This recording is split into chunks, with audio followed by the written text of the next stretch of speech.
संविधान निर्माण के इस खंड में जिन मूल विषयों पे हम लोगों ने बात की है, उसमें राष्ट्रीय आंदोलन के दौरान संविधान निर्माण की क्या स्थिति रही, कब संविधान निर्माण की मांग को लेकर आंदोलन जो है वो मजबूत हुए, कब उनकी प्रखरता बढ़ी, इन सभी विषयों पे हमने बात किया है। ब्रिटिश पार्लियामेंट के द्वारा भी भारत में संविधान निर्माण को लेकर किस तरह की कोशिशें की गई, किस तरह के प्रयास किए गए, कब ब्रिटिश पार्लियामेंट ने भारत के विभाजन को लेकर भी अपनी सहमति दे दी और उसको लेकर कई तरह की योजनाएं आदि जो प्रस्तुत करी गई, उन सब बातों पे हम लोगों ने विगत कई कक्षाओं में चर्चा किया है, उससे बात किया है। तो आज एक टॉपिक हमने बनाया है, संविधान का लागू होना। संविधान सभा जिसकी कार्यवाही 9 दिसंबर 1946 को प्रारंभ होगी और उसके बाद संविधान सभा अनवरत कार्य करती रही। जब 30 अगस्त 1947 से जब प्रारूप समिति ने अपना विधिवत कार्य प्रारंभ किया, तब से प्रारूप समिति ने लगभग 114 दिनों तक उस पर चर्चा की, संविधान के प्रारूपों पे, और संविधान का प्रारूप बनकर तैयार हुआ। उस संविधान के प्रारूप को बनाने में प्रारूप समिति के साथ साथ और भी कई लोगों की महत्वपूर्ण भूमिका रही है, जिसकी चर्चा यहाँ आवश्यक है। हमें ये जानना होगा कि भाई भारत के संविधान के निर्माण में प्रारूप समिति की जो भूमिका रही है वह निस्संदेह महत्वपूर्ण रही है। संविधान निर्माण के उस महायज्ञ में जो तमाम संविधान निर्माताओं ने जो अपनी योग्यता की आहुति दी, उसका एक नाद जो है वो हम तक सुनाई पड़ता है, वो हमें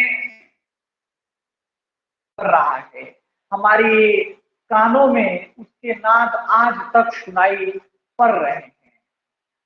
जो भारत के संविधान के निर्माताओं ने भारत के लिए जिस प्रकार के संविधान की एक सोच अपने मस्तिष्क में रखी, उस सोच की अभिव्यक्ति, उस सोच का प्रारूपण आज भी हमें गौरवान्वित करता है, आज भी हमें अभिसंचित करता है।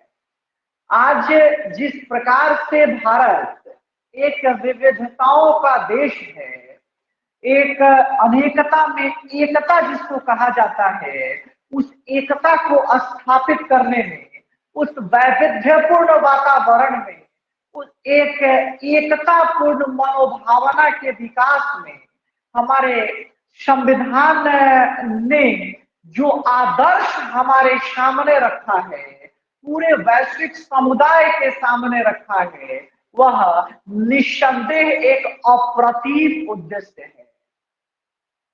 भारत के संविधान के उस अविरल प्रवाह में भारत में आज विकास के जो नए आयाम बढ़े हैं, भारत में जो नागरिकों के व्यक्तिगत विकास, समुदाय के सामुदायिक विकास, राष्ट्र के एकता और अखंडता के प्रति जो सुदृढ़ीकरण हुई है, उसमें भी इसकी जो भूमिका है, इसका जो रोल है हमारे संविधान के प्रावधानों का, उसने बूंद बूंद से उस एकता और अखंडता के तालाब को भरा है, उसको अभिसिंचित किया है, उसका पालन पोषण किया है।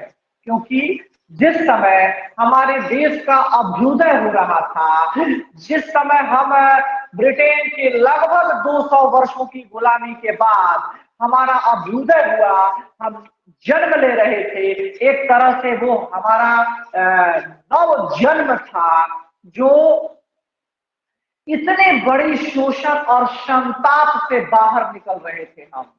वैसे उस नवजात भारत को, उस नव स्वतंत्र भारत को एक सही दिशा देना, एक मार्गदर्शन देना, क्योंकि उस समय भारत एक ऐसे चौराहे पे खड़ा था जहां से भारत के सभी रास्ते खुले हुए थे। भारत एक विनाश के रास्ते पर भी जा सकता था, भारत विकास के रास्ते पर भी अग्रसर हो सकता था। उस भारत को, जो एक कीम कर्तव्य विमूढ़ भारत था, एक संसाधन विहीन भारत था, और वैसे भारत को एक विकास के सशक्त मार्ग पर आगे बढ़ाने और आज विश्व की एक महाशक्ति के रूप में स्थापित करने में संविधान के इन प्रावधानों ने जो भूमिका निभाई है, उसका शब्दों से वर्णन संभव नहीं है। उसका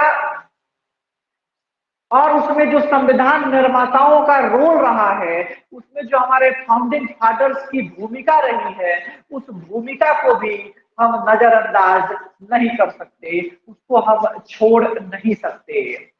तो जब 9 दिसंबर 1946 से इस महायज्ञ की जो शुरुआत हुई, वह लाख प्रयत्न के बाद, अथक परिश्रम के बाद, वह 26 नवंबर 1949, एक महत्वपूर्ण तिथि है ये, 26 नवंबर 1949, इस दिन भारत का संविधान जो है वो बनकर तैयार हो गया था, वो बनकर रेडी हो गया था।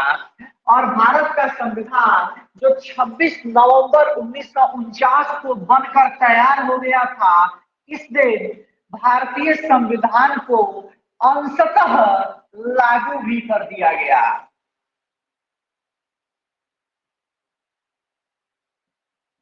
अर्थात भारत के संविधान की जो कुछ महत्वपूर्ण बातें थी, कुछ महत्वपूर्ण अनुच्छेद थे, उन अनुच्छेदों को 26 नवंबर 1949 को लागू कर दिया गया।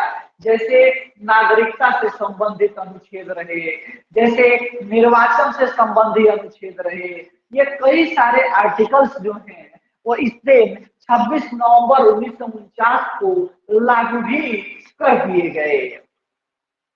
तो 26 नवंबर 1949 को अंशतः लागू हुआ, फिर पूर्णतः क्यों नहीं लागू हुआ? तो इससे आगे मात्र 2 महीना का समय था जब 26 जनवरी आ रहा था। और जैसा कि मैंने पूर्व के कक्षाओं में आपके साथ ये बात किया है कि 26 जनवरी 1930 को भारत ने अपना प्रथम स्वतंत्रता दिवस मनाया था।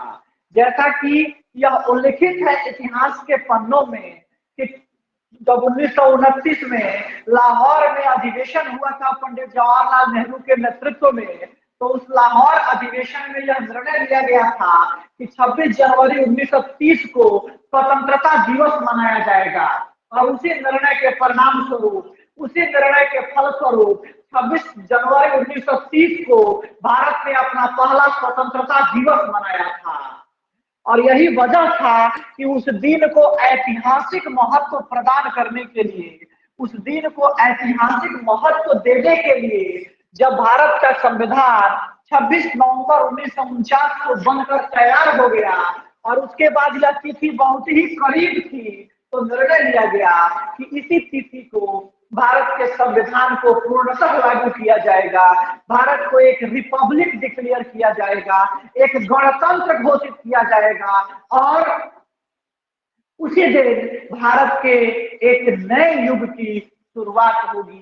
भारत का अपना संविधान होगा, भारत के अपने विधि विधान होंगे, भारत की अपनी कानून होगी, उस कानून को बनाने वाली अपनी विधायिका होगी, उस कानून को लागू करने के लिए अपनी कार्यपालिका होगी, उस कानून को संरक्षित करने के लिए अपनी न्यायपालिका होगी। यानी एक तरह से पूर्णतः एक संप्रभु राष्ट्र के रूप में हम स्थापित होंगे और वह संप्रभु राष्ट्र भारत संघ के रूप में हमें मिलेगा। तो इसलिए 26 जनवरी 1950 को भारत का संविधान जो है वह पूर्णतः लागू हुआ, वह पूर्ण रूप से लागू किया गया और भारत को रिपब्लिक डिक्लेयर किया गया। 26 नवंबर 1949 को भारत का संविधान बना। भारत को संविधान को बनाने में 2 वर्ष 11 माह और 18 दिन का कंप्लीट समय लगा था। 2 वर्ष 11 माह और 18 दिन का ये समय जो है वो इस समय लगा था संविधान को बनाने में। एक बहुत रोमांचक तथ्य है कि भारत के संविधान को बनाने में जितना समय लगा इतना ही दिन थॉमस रो जहांगीर के दरबार में भी रहा था। थॉमस रो जो जहांगीर के दरबार में रहा था वह भी रहा था 2 वर्ष 11 माह और 18 दिन ही रहा था, है ना। तो जितना दिन हमारे संविधान के निर्माण में लगा था उतना ही दिन वह भी भारत के साथ भारत में जहांगीर के दरबार में रहा था। तो याद रखिएगा ये एक महत्वपूर्ण तथ्य है। और इस प्रकार से अब भारत का संविधान जो है वो लागू हुआ। इस समय भारत के संविधान में 22 भाग थे, 8 अनुसूचियां थी और 395 अनुच्छेद थे, है ना। 22 भाग थे, 8 अनुसूचियां थी और 395 अनुच्छेद थे। ये भारत के संविधान में उस समय मौजूद था। आज इसमें बहुत परिवर्तन हो रखा है, आज इसमें बहुत सारी चीजें बदली हुई हैं। जैसे अगर भाग की बात करिएगा तो आज 25 भाग है, अनुसूची में आज 12 अनुसूची है। और देखिए अनुच्छेद में बड़ा डिस्प्यूट मौजूद है कई लोगों में, है ना। तो अनुच्छेद मूल रूप से 395 ही है, लेकिन उप अनुच्छेदों की संख्या बड़ी है और अगर उप अनुच्छेद इसमें जोड़ दिया जाता है तो नियर अबाउट 470 अनुच्छेद अभी हमें आपको दिखाई पड़ेंगे। लेकिन ध्यान रखिए मूल रूप से अनुच्छेद जो है वो 395 ही है और उसमें उप अनुच्छेदों की संख्या में वृद्धि हुई है और इस प्रकार से अगर उनको ऐड कर दिया जाता है तब अनुच्छेदों की संख्या बढ़कर इतनी हो जाती है। तो ये आप ध्यान रखेंगे। थोड़ा सा आप अब हेडिंग बनाइएगा कि भाई संविधान सभा के कुछ अन्य कार्य। संविधान सभा ने इस संविधान को निर्मित करने, संविधान को लागू करने के अलावे कुछ अन्य भी कार्य किया है। कुछ अन्य कार्य उसका क्या है जिसका हमारा राजनीतिक संदर्भ है वह जानना थोड़ा यहाँ आवश्यक हो जाता है, वो यहाँ जरूरी हो जाता है ना। तो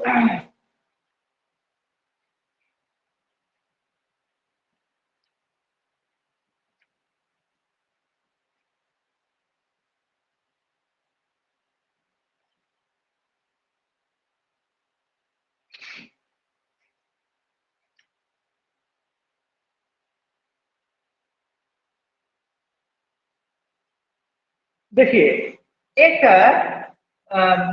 एक लाइन लिखना है पॉइंट बना के कि लिखिएगा कि भाई राष्ट्रमंडल के साथ सदस्यता का सत्यापन। राष्ट्रमंडल के साथ सदस्यता का सत्यापन ये कब किया गया संविधान सभा के द्वारा? तो ये किया गया मई 1949 को। अब थोड़ा सा यहां समझिए, एक बात मैं आपके साथ यहाँ चर्चा में लाना चाहता हूं कि राष्ट्रमंडल किसे कहते हैं, है ना। राष्ट्रमंडल किसे कहा जाता है? इसको कॉमनवेल्थ के नाम से भी जानते हैं। आप सुने होंगे कॉमनवेल्थ गेम वगैरह होता रहता है, आप देखे होंगे। तो कॉमनवेल्थ वही है, इसको राष्ट्रमंडल कहा जाता है। तो राष्ट्रमंडल का मतलब वो होता है वैसे देशों का समूह, वैसे देशों का ग्रुप जो न कभी ब्रिटेन का उपनिवेश रहा हो, है ना। यानी ऐसे ऐसे राष्ट्रों का समूह जो कभी न कभी ब्रिटेन का उपनिवेश रहा हो, तो ऐसे राष्ट्रों को हम कहते हैं राष्ट्रमंडल, है ना। और एक इसी से जुड़ा हुआ शब्द है, मैं उसकी चर्चा भी कर देना चाहता हूं, वह है राष्ट्रकुल, है ना। CIS कहते हैं उसको, कंट्री ऑफ इंडिपेंडेंट स्टेट, है ना। तो राष्ट्रकुल क्या है? तो देखिएगा कि सोवियत संघ जो था, और सोवियत संघ का विघटन हो गया 1991 में, 1991 में। तो सोवियत संघ के विघटन के बाद जो उसमें से राष्ट्र निकले उनको कहा जाता है राष्ट्रकूल। तो ये क्लियर रखिएगा कि दोनों में अंतर है, राष्ट्रमंडल और राष्ट्रकूल। राष्ट्रमंडल वे है जो कभी ना कभी ब्रिटेन के उपनिवेश रहे, है ना। यानी कभी ना कभी उन राष्ट्रों पर ब्रिटेन का कब्जा रहा हो, ब्रिटेन का नियंत्रण रहा हो। और राष्ट्रकूल वे राष्ट्र होते हैं जो 1991 में जब सोवियत संघ डिसॉल्व हो गया, जो यूएसएसआर का विघटन हो गया, तो उसके विघटन के बाद उसमें से जो राष्ट्र निकल गए, उसमें से जो राष्ट्र बाहर हो गए, उनको हम कहते हैं राष्ट्रकूल, कंट्री ऑफ इंडिपेंडेंट स्टेट। तो ये दो टर्म है। तो राष्ट्रकुल से भारत का कोई विशेष संदर्भ नहीं जुड़ा है, लेकिन चूंकि ये राष्ट्रमंडल जैसा ही शब्द था, इसलिए मैंने इसको यहां रेखांकित करना जरूरी समझा। अब आप पहला ये काम था संविधान सभा का, जिसमें उसने राष्ट्रमंडल के साथ सदस्यता का सत्यापन किया था। और उस राष्ट्रमंडल के साथ सदस्यता का जो सत्यापन आप देखते हैं वो मई 1949 का समय है ना। मई 1949 का समय है और उस समय ये काम किया गया। अगला काम, दूसरा काम लिखिएगा। अब जैसे राष्ट्रध्वज है, राष्ट्रगान है, राष्ट्रीय गीत है, इन सभी चीजों को भी स्वीकार करने के बारे में चर्चाएं होती रहती है ना, कि उसे कब स्वीकार किया गया, उसको कब एक्सेप्ट किया गया। तो आप देखिएगा कि भाई सबसे पहला लिखिएगा राष्ट्रध्वज। राष्ट्रध्वज नेशनल फ्लैग जिसको कहते हो आप, है ना, राष्ट्रध्वज। उसके सामने लिख लीजिए कि उसको कब स्वीकार किया गया राष्ट्रध्वज को।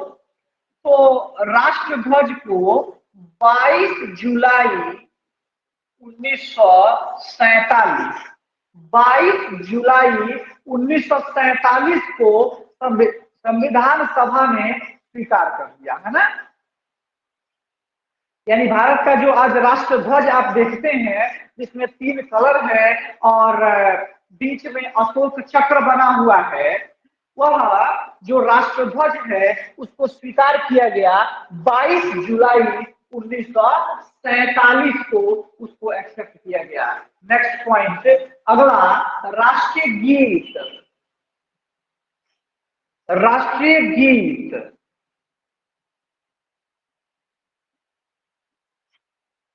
राष्ट्रीय गीत को कब किया गया? तो राष्ट्रीय गीत को किया जाता है 24 जनवरी 1950। राष्ट्रीय गीत और राष्ट्रगान में अंतर है। राष्ट्रीय गीत जो है वो भारत में वंदे मातरम जो है वो भारत का राष्ट्रीय गीत है, और उसकी रचयिता बंकिम चंद्र चटर्जी हैं, जिन्होंने एक उपन्यास लिखा था आनंद मठ। और उस आनंद मठ उपन्यास में ही वह राष्ट्रीय गीत की चर्चा करी गई है, वंदे मातरम के बारे में बात किया गया है। तो उसे राष्ट्रीय गीत स्वीकार किया गया कब? 24 जनवरी 1950 को। और एक है राष्ट्रीय गान, है ना, जिसको जन गण मन आप कहते हो और जिसके रचयिता रविंद्रनाथ टैगोर हैं। तो राष्ट्रीय गान जो है इसको भी स्वीकार किया गया कि 24 जनवरी 1950 को इसको स्वीकार किया गया, है ना। दोनों को एक ही दिन ये एक्सेप्ट किया गया भारत की संविधान सभा के द्वारा। एक और बहुत ही महत्वपूर्ण तथ्य यहाँ पर है, लिखिएगा, यहाँ पॉइंट बना के लिख लीजिएगा कि डॉक्टर राजेंद्र प्रसाद को डॉक्टर राजेंद्र प्रसाद को डॉक्टर राजेंद्र प्रसाद को 24 जनवरी 1950 को ही 24 जनवरी 1950 को ही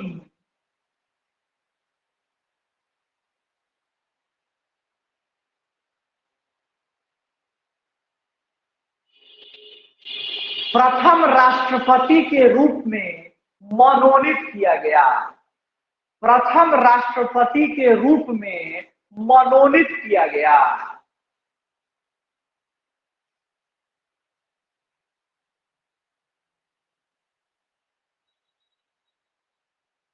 यानी अब राजेंद्र बाबू जो हैं तो भारत के प्रथम राष्ट्रपति के रूप में मनोनीत हुए। यहाँ ध्यान देने की बात है कि जब राजेंद्र प्रसाद भारत के पहले राष्ट्रपति बने तो उनका पहला बार निर्वाचन नहीं हुआ था, हाँ दूसरा बार निर्वाचन हुआ था, है ना। पहला बार वो मनोनीत हुए थे, उनको नॉमिनेट किया गया था। और बड़ा दिलचस्प बात है कि भाई डॉक्टर राजेंद्र प्रसाद के पक्ष में नेहरू नहीं थे। नेहरू नहीं चाहते थे कि डॉक्टर राजेंद्र प्रसाद भारत के राष्ट्रपति के रूप में आए, वो सी राजगोपालाचारी को चाहते थे। जबकि सरदार पटेल जो है वो डॉक्टर राजेंद्र प्रसाद को चाहते थे।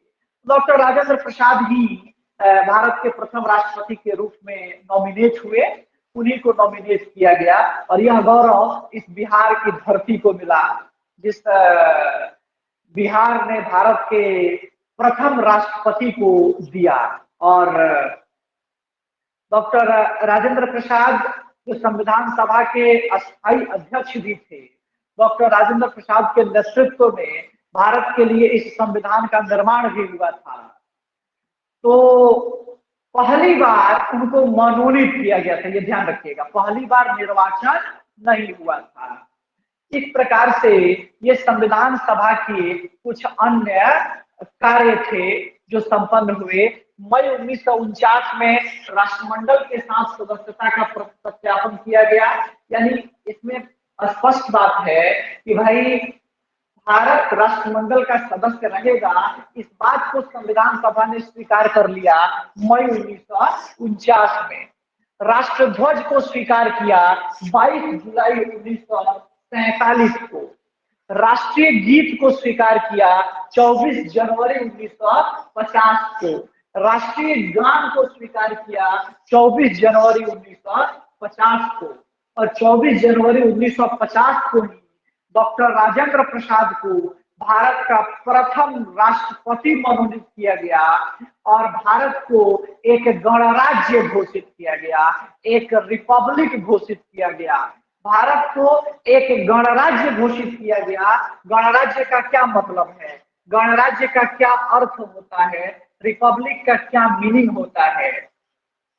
तो अगर आप गणराज्य के अर्थ को ढूंढने का प्रयत्न करेंगे तो गणराज्य का अर्थ होता है कि ऐसी शासन प्रणाली, ऐसी व्यवस्था जिसमें सर्वोच्च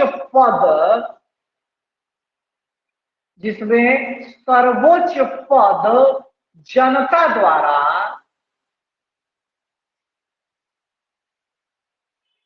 निर्वाचित होता हो।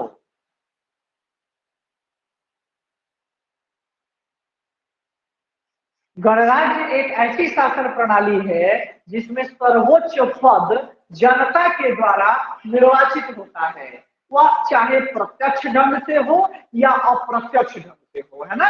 डायरेक्टली या इनडायरेक्टली जनता अगर उस सर्वोच्च पद को चुनती है तो जिस प्रणाली में ये कार्य होता है उस प्रणाली को हम कहते हैं रिपब्लिक, गणराज्य। अब जैसे ब्रिटेन, ब्रिटेन में सर्वोच्च पद वहां के राजा या रानी, जो कि जनता के द्वारा निर्वाचित नहीं होते हैं बल्कि वह वंशानुगत है, इसलिए ब्रिटेन गणराज्य नहीं है। भारत का सर्वोच्च पद है राष्ट्रपति, जो जनता के द्वारा अप्रत्यक्ष ढंग से निर्वाचित होता है। तो वह निर्वाचित होता है, भले प्रत्यक्ष हो या अप्रत्यक्ष हो, तो भारत एक गणराज्य होगा। ठीक वैसे ही अमेरिका को देखिए, तो अमेरिका का सर्वोच्च पद है वहां का राष्ट्रपति, जो जनता के द्वारा प्रत्यक्ष रूप से निर्वाचित होता है। तो अमेरिका भी एक गणराज्य का उदाहरण है। तो सीधा सीधा मतलब है कि गणराज्य हम उसी को कहते हैं जिसका सर्वोच्च पद जनता के द्वारा चुना जाए, चाहे प्रत्यक्ष ढंग से या अप्रत्यक्ष ढंग से, है ना। अब भारत के संविधान को लेकर एक दो फैक्ट्स और है, उसको थोड़ा सा नोट कर लीजिए। जिसे लिखिएगा कि 26 नवंबर 2015 से 26 नवंबर 2015 से संविधान दिवस मनाने की परंपरा शुरू हुई है।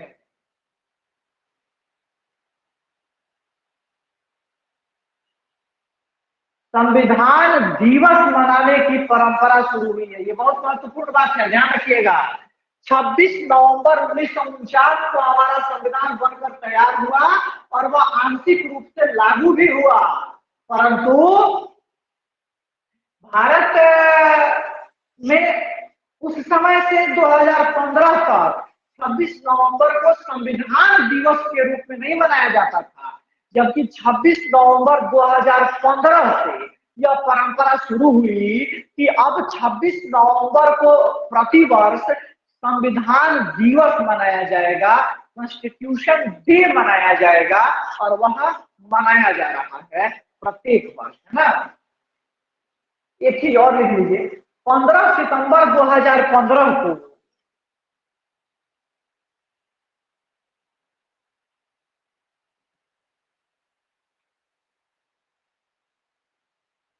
विश्व भर में अंतर्राष्ट्रीय लोकतंत्र दिवस मनाया गया,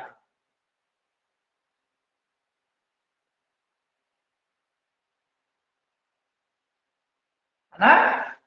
15 सितंबर 2015 को विश्व भर में अंतर्राष्ट्रीय लोकतंत्र दिवस, इंटरनेशनल डेमोक्रेसी डे मनाया गया, है ना। और संयुक्त राष्ट्र संघ ने 2017 में ये प्रस्ताव पारित कर दिया भाई 15 सितंबर को अंतर्राष्ट्रीय लोकतंत्र दिवस मनाया जाएगा, और उसके बाद अब प्रत्येक वर्ष 15 सितंबर को अंतर्राष्ट्रीय लोकतंत्र दिवस मनाया जा रहा है ना। ये दो बहुत इंपॉर्टेंट फैक्ट्स थे जो अभी करंट की चीजें हैं, 2-4-5 साल पहले की चीजें हैं, इसलिए ये जान लीजिए कि भाई संविधान दिवस मनाने की परंपरा कब से शुरू हुई, अंतर्राष्ट्रीय लोकतंत्र दिवस कब मनाया जाता है ना। इन सभी बातों पे आप फोकस करिएगा। अब आइए, इस प्रकार से भारत के संविधान की जो निर्माण है और भारत के संविधान का जो कार्यान्वयन है, जो एग्जीक्यूशन है, उसका लागू होना है, उसकी चर्चा हम लोगों ने कर ली है, उसकी बात हम लोगों ने कर लिया है।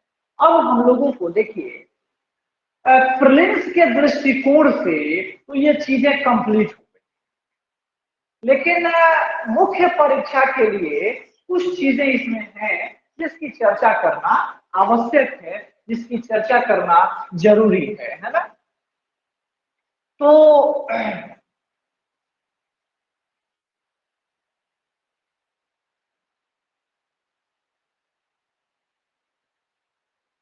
एक टॉपिक है भारत के संविधान सभा की आलोचनाएं। हेडिंग बना लीजिए, संविधान सभा की आलोचनाएं। देखो ये पूर्णतः जो है मेंस का टॉपिक है, ये पूर्णतः मुख्य परीक्षा के लिए टॉपिक है। इसमें प्रीलिम्स का इससे कोई लेना देना नहीं। प्रीलिम्स तक की जितनी चीजें हैं वो कंप्लीट हो चुकी हैं, वो पूरी हो चुकी हैं, है ना। अब हम लोगों को इस चैप्टर का जो मुख्य परीक्षा वाला संदर्भ है वो जानना है। तो कई संविधान सभा के बिंदुओं पर आलोचनाएं करी गई है ना। संविधान सभा के कई बिंदुओं को आलोचना का आधार बनाया गया है और उसे भारत के संविधान सभा को की आलोचना की गई है, भारत के संविधान सभा को क्रिटिसाइज किया गया है। तो भारत की संविधान सभा को जो क्रिटिसाइज किया गया है उस क्रिटिसिज्म को समझना पड़ेगा, उस क्यों क्रिटिसाइज किया गया है और जो क्रिटिसाइज किया गया है उसका आधार क्या है और जो आधार है वो आधार कितना उचित है और कितना अनुचित है ना। इस बात का भी मूल्यांकन जो है वो हम लोगों को करना पड़ेगा, इस बात का भी हम लोग मूल्यांकन करेंगे। एक बात स्पष्ट रूप से जान लीजिए कि ये आलोचना के जितने भी बिंदु आएंगे अंत में हम लोगों को निष्कर्ष में इन बिंदुओं को काट ही देना है, यानी इन आलोचना से हम लोगों को सहमत नहीं होना है। जब कभी भी हम लोग अगर मुख्य परीक्षा का उत्तर डिजाइन करेंगे, उत्तर को लिखेंगे, तो कभी भी इस आलोचना के फेवर में नहीं जाना है, इस आलोचना के पक्ष में नहीं जाना है, इस आलोचना को काटना ही है, आलोचना को अंततः नकार देना। तो संविधान सभा की आलोचना ये जो है आपका पहला संदर्भित विषय है जिसकी चर्चा हम लोगों को अभी करेंगे। थोड़ा सा लिखिएगा एक दो पॉइंट इसमें और इसके बाद एक एक पॉइंट को इसमें हम लोग तोड़ेंगे, एक एक पॉइंट को अलग अलग करेंगे। लिखिएगा कि भारत की संविधान सभा ने एक महत्वपूर्ण संविधान की निर्माण की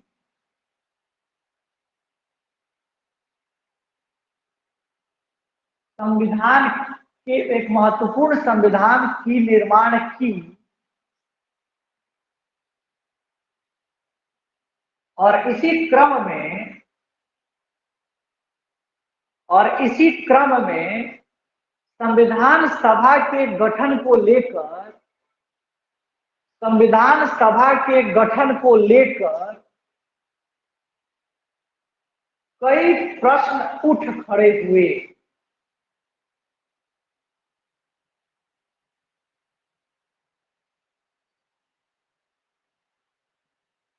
आलोचकों ने संविधान सभा के गठन को लेकर कई आपत्तियां और आलोचनाएं सामने रखी।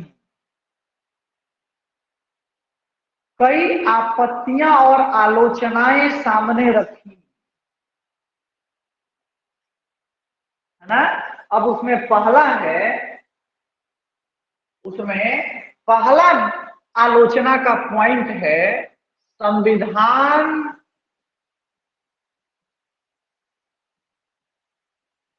सभा की प्रभु संपन्नता, सोवर्निटी ऑफ कॉन्स्टिट्यूएंट असेंबली। संविधान सभा की प्रभु संपन्नता।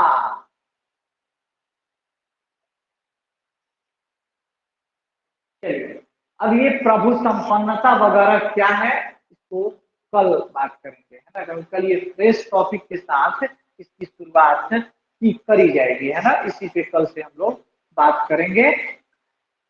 Thank you.